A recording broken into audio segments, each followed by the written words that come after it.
My photo taste is the Pinterest because they are the best. This is from the Sports Cafe website, and the word is egg on, but it's not connected to food, even though it's a cafe.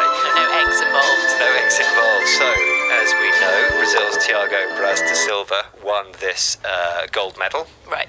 the very first for his country on the in the athletics, and he was very much encouraged by his supporters, and that's what this expression here means.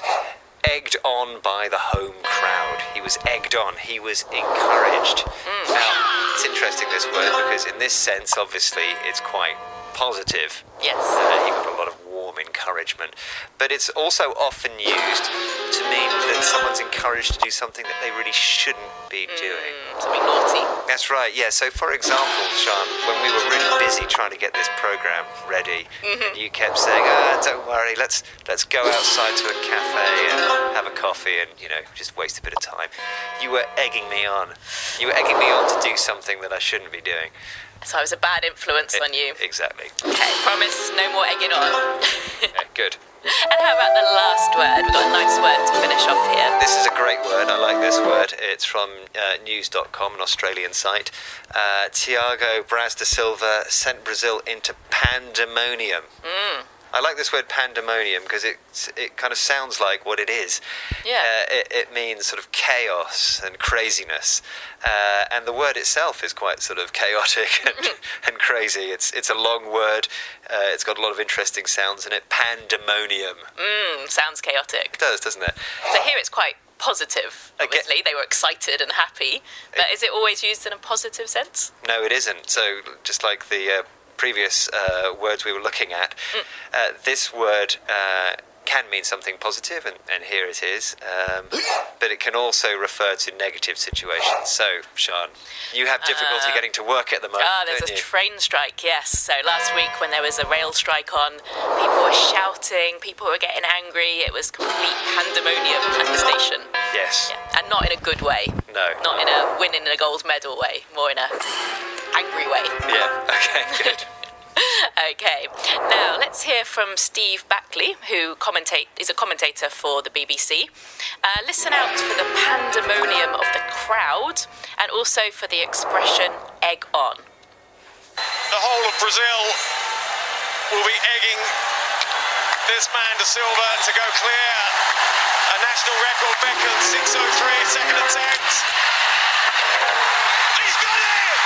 No way in your life have you ever seen drama such as this. Okay, so that was Steve Backley commentating for the BBC, and the crowd were wild, weren't they? There was complete pandemonium There, wasn't there? And a good sense, yes. Okay, now we set you a Facebook challenge. We asked you to complete this idiom to describe someone who is embarrassed. So, is it she has egg on her A, face, B, head, or C, brain? What kind of responses did you get, Neil? We've got a lot of people replying to this. Almost all of them were right, I'm pleased to say. Thomas Svitanek said, A, face. If you have egg on your face, you look stupid because of something that you have done. And we've got an interesting theory over here from Mohammed Boda, who said, I think face, because when anyone gets embarrassed situation, his face turned to yellow in the same moment. I'm not sure about that. I think mine goes red, but maybe. But the answer is right anyway, so well done to all the people who replied and got it right. It's to have egg on your face. Okay, have you ever had egg on your face, Neil? Never once. Never, I can imagine. Okay, so Neil, can you recap the words we've heard today, please? Yes, an upset. When someone beats the team or player that was expected to win, to pull something off, to succeed in doing something that is difficult, to egg someone on, to encourage someone or urge someone to do something, and pandemonium, a situation in which there is a lot of noise or craziness because people are excited, angry, or frightened. Great, thank you very much. For more information about this and to practice, go to the website bbclearningenglish.com. Thank you, goodbye. Goodbye. News News review from BBC Learning English.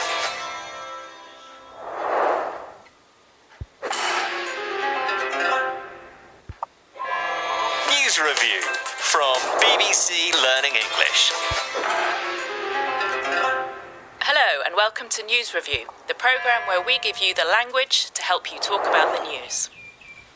Hi, I'm Sian and joining me today is Neil. Hi Neil.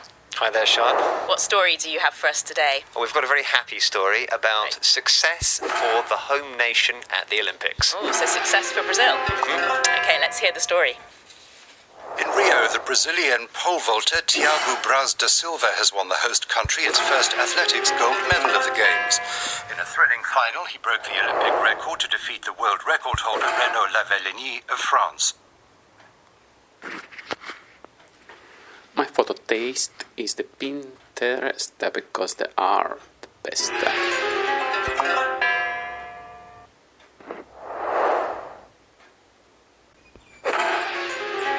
Flick to link, link to flick. Talk about thinking outside the box, but we don't have a box in sarcoma. What we do have as we take a bath in the uncertainty and unknowns and exceptions and outliers that surround us in sarcoma is easy access to what I think are those two most important values for any science: humility and curiosity. Because if I am humble and curious, when a patient asks me a question and I don't know the answer, I'll ask a colleague who may have a similar, albeit distinct, patient with sarcoma. We'll even establish international collaborations. Those patients will start to talk to each other through chat rooms and support groups. It's through this kind of humbly curious communication that we begin to try and learn new things. As an example, this is a patient of mine who had a cancer near his knee. Because of humbly curious communication in international collaborations, we have learned that we can repurpose the ankle to serve as the knee when we have to remove the knee with a cancer. He can then wear a prosthetic and run and jump and play.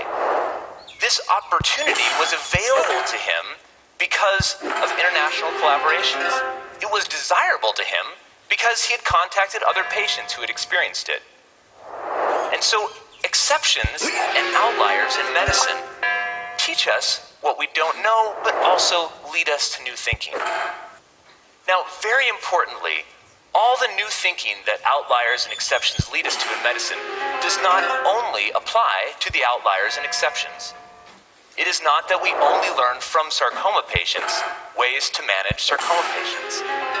Sometimes the outliers and the exceptions teach us things that matter quite a lot to the general population. Like a tree standing outside a forest, the outliers and the exceptions draw our attention and lead us into a much greater sense of perhaps what a tree is. We often talk about losing the forest for the trees, but one also loses a tree within a forest. But the tree that stands out by itself makes those relationships that define a tree, the relationships between trunk and roots and branches, much more apparent. Even if that tree is crooked, or even if that tree has very unusual relationships between trunk and roots and branches, it nonetheless draws our attention and allows us to make observations that we can then test in the general population. I told you that sarcomas are rare. They make up about 1% of all cancers. You also probably know that cancer is considered a genetic disease. By genetic disease, we mean that cancer is caused by oncogenes that are turned on in cancer and tumor suppressor genes that are turned off to cause cancer. You might think that we learned about oncogenes and tumor suppressor genes from common cancers like breast cancer and prostate cancer and lung cancer, but you'd be wrong. We learned about oncogenes and tumor suppressor genes for the first time in that itty-bitty little 1% of cancers called sarcoma. In 1966, Peyton Rue got the Nobel Prize for realizing that chickens had a transmissible form of sarcoma. 30 years later, Harold Varmus and Mike Bishop discovered what that transmissible element was.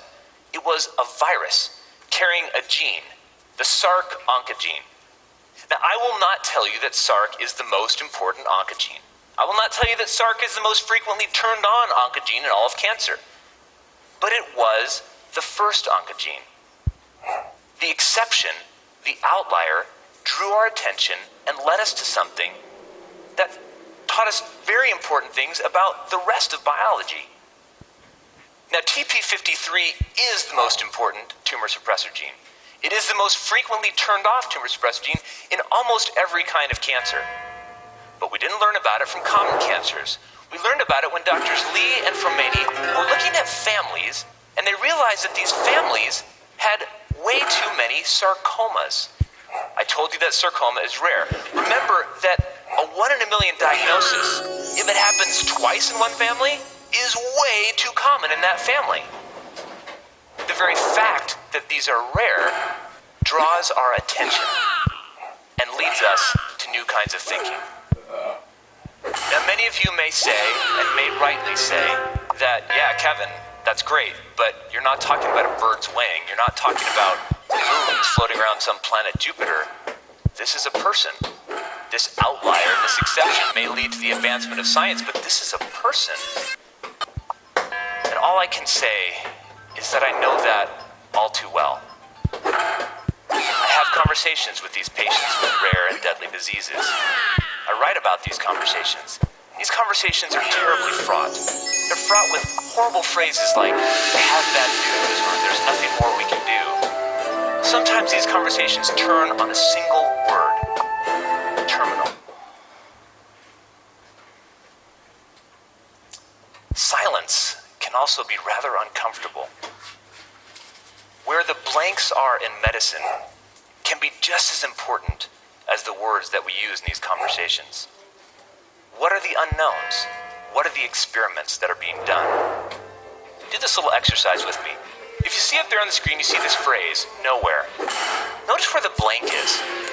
If we move that blank one space over, nowhere becomes now, here, the exact opposite meaning, just by shifting the blank one space over. I'll never forget the night that I walked into one of my patient's rooms. I had been operating long that day, but I still wanted to come and see him. He was a boy I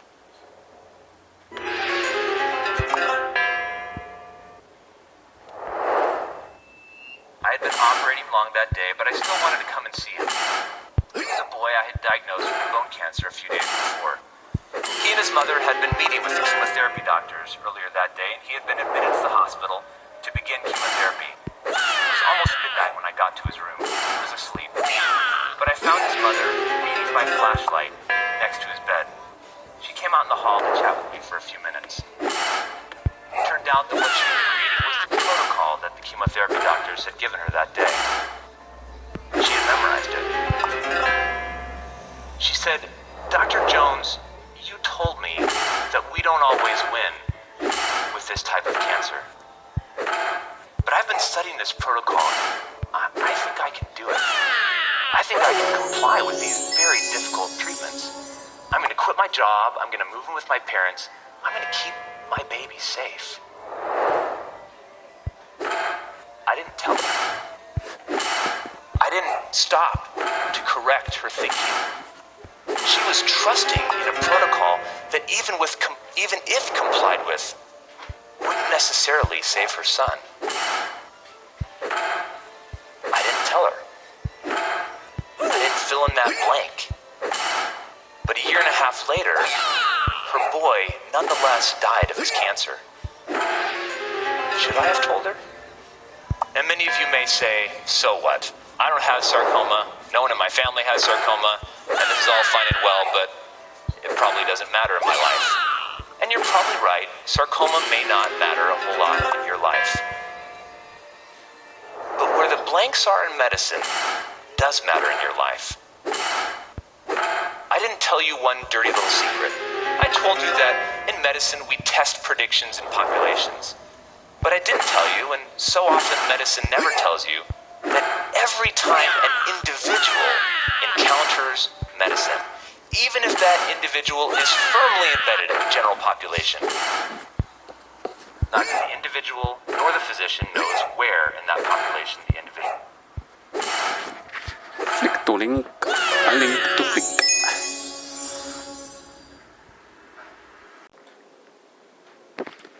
My My photo taste is the Pinterest.